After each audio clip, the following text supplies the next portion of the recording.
are here on the booth of TipTop Audio with Gur from TipTop Audio. You have something, let's say a little revolution. I think polyphonic was always a problem Right. in Eurorack, and you made something completely new. Yes. And really new. It's not Yes. just making poly in Eurorack, but you try to make a new standard. Yeah, I'm trying to shy away from the word standard, but in a way it is. We call it art. That's the name and that's the logo. And art started as a signal in the modular synthesizer that we tested. It's a signal just like CV and gate. And once we used it, we realized how many things we can do with it. And one of the things that was the most obvious is polyphony. Because art lets you have oscillator in really good tune. And when oscillators are in tune, you can have multiple oscillators, you can build discrete polyphonic synthesizers, you can have multi-voice composition, you can overdub, you can do so many things with this. And if you look at the system here, this is the system that we are demoing this year that enables art in it. You can see Octopus is our first modules that generate art. It takes MIDI from any sequencer, computer, or whatever, and it has art outputs. And the art output is going to go to different modules in here that have art inputs, oscillators, like the ATX1 oscillator, which is an all analog oscillator with art, or the Vortex oscillator, which is a digital oscillator with art. And once we made those and we started playing with them, it sounds so beautiful and so wonderful, but we realized that to really patch polyphonically, you need a ton of cables and a ton of modules. Now, this is great because you can put different filters on each voice and make things you could never do with a real, in-the-box polyphonic synthesizer. So once we did those, we said, hey, maybe it's time to make what I started in 2012, and it's to make polyphonic modules, true polyphonic modules. So then we started with Vortex 6. Vortex 6 is the heart of the PPG Wave 2.0 true 8-bit converter from the 80s, and it's a 6-voice. There's 6 oscillators in here, and you can come out of them with those outputs. Each one is independent. But then we said, hey, again, we are in the same issue where we need to patch a lot of cables. So we decided to make polyphonic modules, and this is Octopus. It's a polyfilter, and inside Octopus are 8 analog filters. But then you might ask yourself, but where are the jacks? What are these cables? These are new cables. We call them polytip cables. They're quite small and nice. And it uses USB-C. It uses the USB plug, but anything else inside of it is not USB at all. It's all analog. There's multiple signals running inside of it. And right now what I'm connecting is the Octa stages with an 8 envelope into the Octopus 8 filters. And I'm taking the oscillators from the Vortex 6 into the filter, from the filter to the Hexagate, which is a 6-voice VCA, and I can play polyphonically. So I will demo this in a bit, and we'll show you how it sounds and how it looks. How you say now the USB, or let's say the art input, it transmits CV and audio. No, the art transmit control. It just transmit notes. It can read notes, gate information, pressure, velocity. In one cable. In one cable. And also in multiple voices always.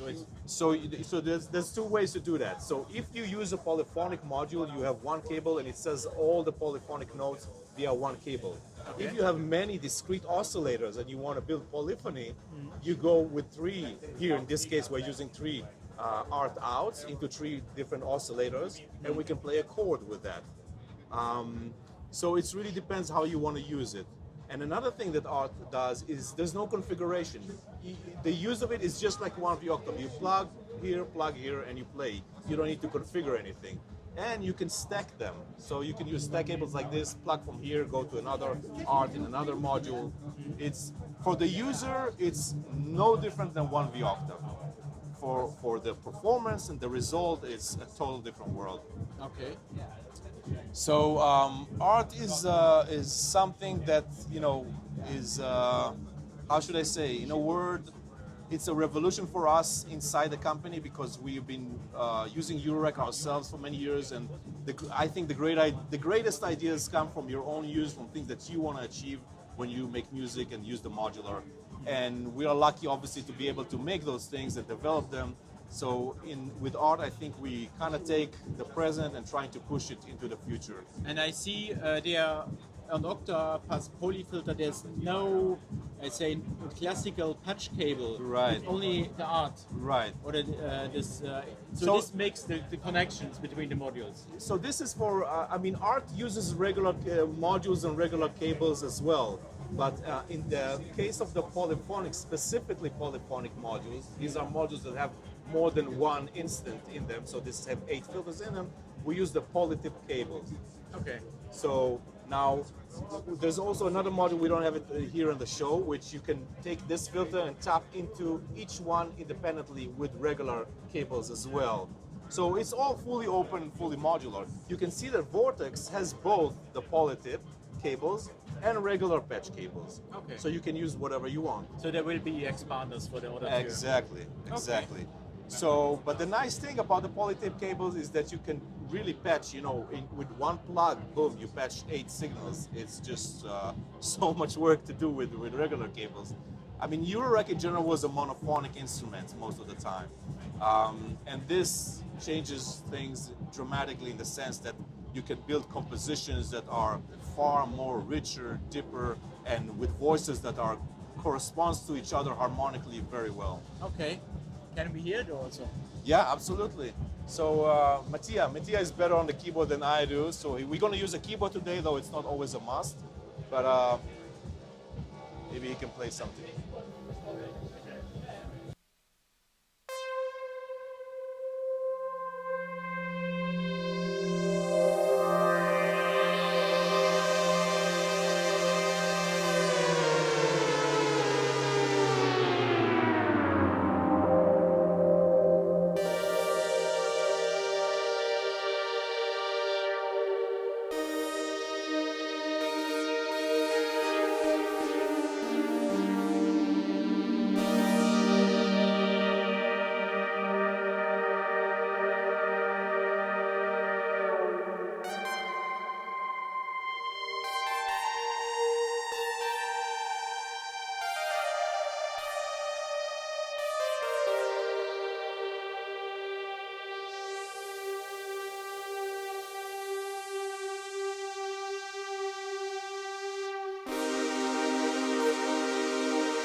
So the most boring. So the most boring question now for you: how far are we in the development, and when they are coming? we are very close to release of these. We are now in final tests. I believe that in the summer we'll be able to start get these released. Probably first with the ATX1 oscillator, the analog, and Vortex and Octopus. These are the building blocks, and they're at least our recommended for starting with. And where we are in the price range? for these modules? The price range is TipTop audio price range. So I think everybody knows us already. We are very, So it will start, very affordable. So it will start at roughly. Roughly the summer. Roughly the summer. Might be earlier. I don't know. I mean, we are testing it now in multiple places. And price range, it starts, let's say. 200, 300, 400, but in that range. It's not going to be a thousands of dollar instrument. The goal is to get it to everybody who needs it. Okay.